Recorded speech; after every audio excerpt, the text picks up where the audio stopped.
Hello hi नमस्कार। आज एक नुआ कहानी सहित स्टोरी विथ प्रताप को आपण मानकु स्वागत। ऑफिस गला रास्तार देखिली जड़े 9-10 वर्षर छोट पिलाटीए राजा रास्तार ट्राफिक पुलिस पाखरे ठिया होई कौन कौन सब कहूची आ ता हाथ में गुड़ाए लाल गोलाप फूल सहित प्लास्टिक डबाटीए भी अच्छी। भाविली आज भली दिन में कई प्रेमी जुगल फोपाड़ी देथिबा फुले बुके को धरी पकाउछि नहले पाख साई मंदिर छड़ा फूल किछि गोटाई आनिछि आउ आज भली दिन में प्रेमी जुगल को देखि किछि पैसा नेउछि।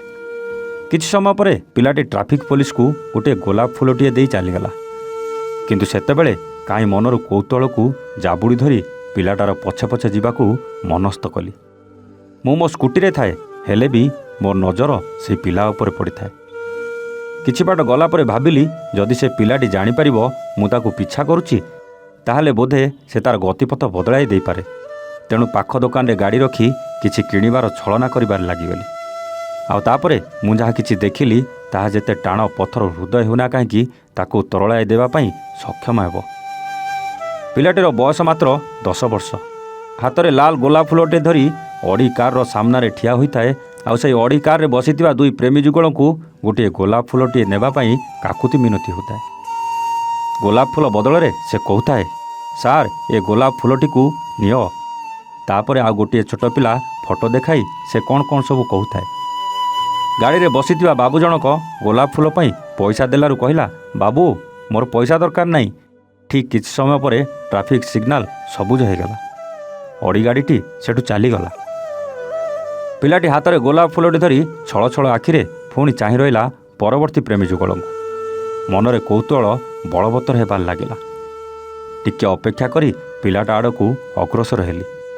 गोटे दरदी स्नेहभरा कंठरे ताकू डाकिबाकू चेष्टा कली, ए पिला मते गोलाप फूल देबू, आउ जदि राजी हेबू तोर समस्त गोलाप फूल मु किणी नै जिबी। मो कथा शुणी पिलाटी रास्ता कड़रू चली आसिला। आउ गोटे आतुर अश्रुपूर्ण नयन चाही किछि कहला बेलकू पुणी ट्राफिक सिग्नाल लाल होईगला। पिलाटी दौड़ीगला रास्ता मझी को नुआ प्रेमी जुगल अनुसंधान में। बास सेतेबेलकू मो मनरे गोटे असंभव कौतूहल बसा बांधी सारी थाए। पिलाटी गोलाप फूल बदल रे पैसा न नहीं दानी कर्ण भली बांटी चलछि प्रेमी जुगल मानक। पुणी आज भली भैलेंटाइन दिन में किछि समय व्यवधान रे पिलाटी पुनराय निराश होई आसीगला मो सम्मुख। आउ पुणी गोटे आतुर भरा नयन रे मो मुह को अनेई कहला, बाबू एडा मो पैसा पाई देउनी। जदि तुमे मैडम को सांगे थांत ताहले मु तुमको देई थांती। आपण तो एका ए गोलाप नहीं कौन करिवे। किछि मुहूर्त भाव विहल होई पचारिली, तू किछि खाइचु? पिलाटी पेटरे हाथ मारी कहला, बाबू आज मोर उपवास। मो बापा माँ को विवाह वार्षिक ना, तेणु मु आज उपवास रखिछि। मो मनरे जमाट बांधिथिबा कौतूहल अधिक बढ़िबार लागिथाए। आउ सेई मुहूर्त रे मन हैला, काश ए पिलाटा मो पुओ होई थांता कि। तापरे पुणी मोर प्रश्नल आखिरे पिलाटी को पुणी प्रश्न कली, तो ना कौन? से कहला, बाबू मो ना होची सिपू। तापरे पुणी दौड़ीगला रास्ता आड़कू आउ गोटे प्रेमी जुगल अनुसंधान रे। मो अपेक्षा कर रही थाए पिलाटीर कथा शुणिबाकू। सिपू पुणी आसी पहुँचीगला मो पाखरे आउ कही चलला तार दुख भरा कहानी। तापरे मु जहाँ शुणिली बोधे लेखिबा पई मो पाखरे सेतिकी धैर्य आउ साहसर अभाव परिलक्षित होला भली लागुछि। सिपू 5 मिनिट रे मो मनर समस्त भ्रांत धारणा को बहुत आगकू फोपाड़ी देवा संगे संगे मोर समस्त गर्व अहंकार को चुरमार करी रखी देथिला। पिलाटी कांद कांद मुहरे कही चलला तार समस्त अतीत वृत्तांत को। बाबू आज को प्राय 2 वर्ष तले एई दिन रे मु मोर बापा बो को हजाई देछि। आज भली दिन रे मो बापा माँ आउ मु अति सरागरे आसीथिलु होटेल ले खाइबाकू। बाबू तमे जानिछ बापा मोर जड़े राजमिस्त्री काम करी आम परिवार चलाए। मो बो कहे कुआड़े मो बापा प्रेम रे पड़ी यही 14 फेब्रुआरी रे अजागर छाड़ी मो बापा सहित पलाई आसीथिला। आउ सेबेठु कुआड़े मो अजागर सबुदिन पाई ता पाई बंद हो जाइतिला। मो बापा सबुबेले कहे, आलो सिपू माँ तू जमा मन दुख करना, सिपू आमर टिके बड़ हो जाऊ तुम घर को जीवा। तो बापा नाती टोका को देखी सबू भूली जीवलो।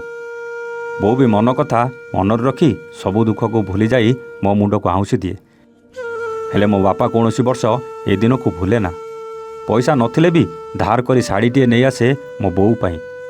ଆଉ ମୋ ବୋଉ ବି ଚାଉଳ ଡବା ଲୁଚେଇ ରଖିଥିବା ପଇସାରେ ଖଣ୍ଡେ ଗାମୁଛା ନହେଲେ ବି ଲୁଙ୍ଗି ଖଣ୍ଡେ କିଣିକି ରଖିଥାଏ ମୋ ବାପା ପାଇଁ। ଆଉ ସେଇ ଦିନକୁ ସେମାନେ ତାଙ୍କ ଜୀବନର ସବୁଠୁ ବଡ଼ ଦିନ ବୋଲି ମାନିଥାନ୍ତି। ସେଦିନ ସନ୍ଧ୍ୟାବେଳକୁ ବାପା ଆସି ପହଞ୍ଚିଗଲେ ଆଉ କହିଲେ, ସିପୁ ମା, ଆଜି ଆମେ ହୋଟେଲ ଯିବା। ବୋଉର ଗୋଟିଏ ବଡ଼ ସ୍ୱପ୍ନକୁ ସାକାର କରିବାକୁ ଯାଇ ବାପା ତାଙ୍କ ସୁପରଭାଇଜର ପାଖରୁ କିଛି ଟଙ୍କା ଧାର ଆଣିଥିଲା ସେଦିନ। ବୋଉ ଯେତେ ମନା କଲେ ବି ବାପା ମାନିନଥିଲେ, ବରଂ କହିଥିଲେ, ଆଲୋ ସିପୁ ମା, କହିଲୁ ଜୀବନରେ କ'ଣ ଅଛି? କିଏ ଜାଣେ ଆଜି ଅଛି କାଲିକି ନଥିବ। ମୁଁ କ'ଣ ତୋତେ ସବୁଦିନ ହୋଟେଲ ନେଇପାରିବି? ଆଜି ପଇସା ନାହିଁ, କାଲିକି ଥିବ। ହେଲେ କହିଲୁ ଆଜି ଭଳି ଦିନ ଆଉ କ'ଣ କାଲିକି ଆସିବ? ଚାଲ ଆଉ ନଖରା କାଢ଼େ ନା, ଜଲ୍ଦି ବାହାରି ପଡ଼। ଆଜି ତୋତେ ତୋ ମନପସନ୍ଦର ଖାଇବା ଖୋଇବି, ପୁଣି ବଡ଼ ହୋଟେଲରେ ଲୋ। ବୋଉ ବି ବାପା କଥାକୁ ନ ଏଡ଼ାଇ ନିଜେ ସଜ ହୋଇ ଆଉ ମୋତେ ସଜ କରାଇ ବସି ବାହାରି ପଡ଼ିଲା ହୋଟେଲ ଅଭିମୁଖରେ। ମଝିରେ ମଝିରେ ମୁଁ ପଚାରୁଥାଏ, ବୋଉ ଆଉ କେତେ ବାଟ? ବୋଉ କହୁଥାଏ, ତୋ ବାପାକୁ ପଚାର, ମୁଁ କ'ଣ ଜାଣିଛି। କିଛି ସମୟ ଭିତରେ ଆମେ ଆସି ପହଞ୍ଚିଲୁ ଗୋଟେ ହୋଟେଲ ଆଗରେ। ପ୍ରଥମେ ତ ମୋତେ ଲାଗିଲା ବୋଧେ ମୁଁ ସ୍ୱର୍ଗକୁ ପଳାଇ ଆସିଛି। ହୋଟେଲର ନାଲି ନେଳି ଲାଇଟ୍ ସବୁକୁ ମୁଁ ଆଗରୁ କେବେ ଦେଖିନଥିଲି। ଏତେ ପ୍ରକାର ଲାଇଟ୍ ଦେଖି ମନରେ ଗୋଟାଏ ଅପୂର୍ବ ଆନନ୍ଦ ଖେଳି ଯାଇଥାଏ। ଆଉ ଚୌକି ଟେବୁଲରେ ବସି ଖାଇବା, ତା ସହିତ ଶଙ୍ଖ ପ୍ଲେଟ୍ ସହିତ ଛୁରୀ ଆଉ ଚାମଚ ଦେଖି ଭୋକ ଆହୁରି ବଢ଼ିଗଲା। ଭାବିଲି, ହାତ ଥାଉ ଥାଉ ଏଗୁଡ଼ା କ'ଣ ହେବ? ବାପା ମୋର କହିଲା, ବଡ଼ ହୋଟେଲରେ ଏଇଭଳି ଖାଇବାକୁ ହୁଏ। ବୋଉ ବି ବଡ଼ ବଡ଼ ଆଖିରେ ସବୁ ଦେଖୁଥାଏ, କେତେ ରକମର ଲାଇଟ୍ ସାଙ୍ଗକୁ ବଡ଼ ବଡ଼ ଲୋକଙ୍କ ଚାଲିଚଳନ ସବୁକୁ। ସେ ଯାହା ହେଉ, ହୋଟେଲରେ ଖାଇବା ପଦାର୍ଥର ରେଟ୍ ଶୁଣି ବୋଉ ଡରି ଡରି ଆସ୍ତେ ଆସ୍ତେ ବାପାଙ୍କୁ କହିଲା, ଚାଲ ମ ଏଠୁ ପଳାଇବା। ଲୋ ବାପ, ଭାତ ଡାଲମା ଏତେ ରେଟ୍? ଏଗୁଡ଼ା କ'ଣ ସୁନାର ତିଆରି? ବାପା ବୋଉକୁ ଶାନ୍ତ ହୋଇ ବସିବାକୁ କହି ଖାଇବା ମଗାଇଥିଲେ। ତାପରେ ଆମେ ସମସ୍ତେ ମନ ଆନନ୍ଦରେ ଖାଇ ଘରକୁ ଫେରିବାକୁ ବାହାରିଲୁ। ବାପା ମୋ ହାତ ଧରି ହୋଟେଲ ଆଗରେ ଠିଆ ହୋଇଥାଏ। ମୋତେ ପରିସ୍ରା ଲାଗିବାରୁ ମୋ ବାପା ହାତ ଛାଡ଼ି ହୋଟେଲ ପଛପଟକୁ ଦୌଡ଼ି ଦୌଡ଼ି ଚାଲିଗଲି। ଠିକ୍ ଏହି ସମୟରେ କେଉଁଠି ଥିଲା ଗୋଟେ ଲମ୍ବା ଧଳା କାର୍ଟିଏ ନିଜର ଭାରସାମ୍ୟ ହରାଇ ମାଡ଼ି ଆସିଥିଲା ମୋ ବାପା ବୋଉଙ୍କ ଆଡ଼କୁ। ଆଉ ମୋ ଆଖି ଆଗରେ ମୋ ବୋଉ ଆଉ ବାପାଙ୍କୁ ଟାଣି ନେଇ ଚାଲିଗଲା ରାଜରାସ୍ତାକୁ। ଦେଖୁ ଦେଖୁ ରକ୍ତାକ୍ତ କରି ଫୋପାଡ଼ି ଦେଇଥିଲା ପାଖରେ ନୂଆ ନୂଆ ଖୋଳା ଚାଲିଥିବା ଡ୍ରେନ୍ରେ ସେଇ ଦୁଇ ରକ୍ତାକ୍ତ ଶରୀରକୁ। କିଛି ବାଟ ଆଗକୁ ଯାଇ ଅଟକି ଯାଇଥିଲା ଗାଡ଼ିଟି।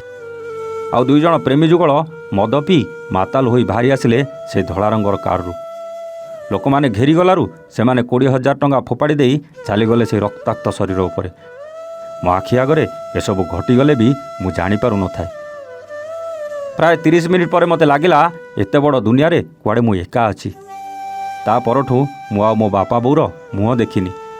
କେହି କେହି କହନ୍ତି କୁଆଡ଼େ ମୋ ବାପା ମା ସେଠି ମରିଯାଇଥିବାରୁ ମ୍ୟୁନିସିପାଲିଟି ତରଫରୁ ଶବବାହକ ଗାଡ଼ି ଆସି ନେଇ ଚାଲି ଯାଇଥିଲା ମୋ ବାପା ବୋଉକୁ।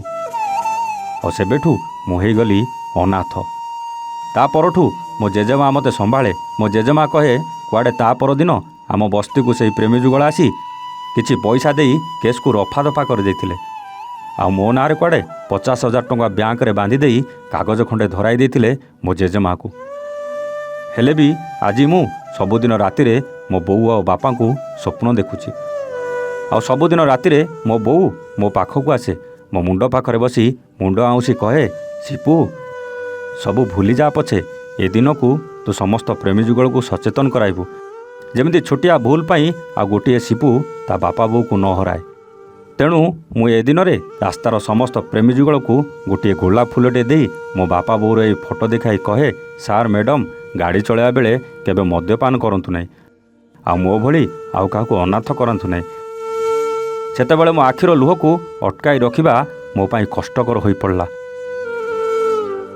ଆଉ ମୁଁ ଅଫିସରୁ ସଙ୍ଗେ ସଙ୍ଗେ ଛୁଟି ନେଇ ସିପୁ ସହିତ ମିଶି ଆଉ କିଛି ଗୋଲାପ ଫୁଲ କିଣି ତା ସହିତ ବାହାରି ପଡ଼ିଲି ଉଦ୍ଭ୍ରାନ୍ତ ପ୍ରେମୀ ଯୁଗଳକୁ ଗୋଲାପ ଫୁଲ ହେଲେ ବି କଣ୍ଟାଟିଏ ଥାଏ ବୋଲି ସଚେତନ କରାଇବା ଉଦ୍ଦେଶ୍ୟରେ। ଯଦି କାହାଣୀ ଆପଣଙ୍କୁ ଭଲ ଲାଗିଥିବ ଲାଇକ୍ ସେୟାର କରିବାକୁ ଭୁଲିବେନି। ହଁ, ସବସ୍କ୍ରାଇବ୍ କରି ବେଲ୍ ଆଇକନ୍ ଦବାଇ ଦିଅନ୍ତୁ। ଏମିତି ହୃଦୟସ୍ପର୍ଶୀ କାହାଣୀ ଆପଣଙ୍କ ପାଇଁ ସବୁଦିନ ସନ୍ଧ୍ୟା 8ଟାରେ ନେଇ ଆସିବୁ।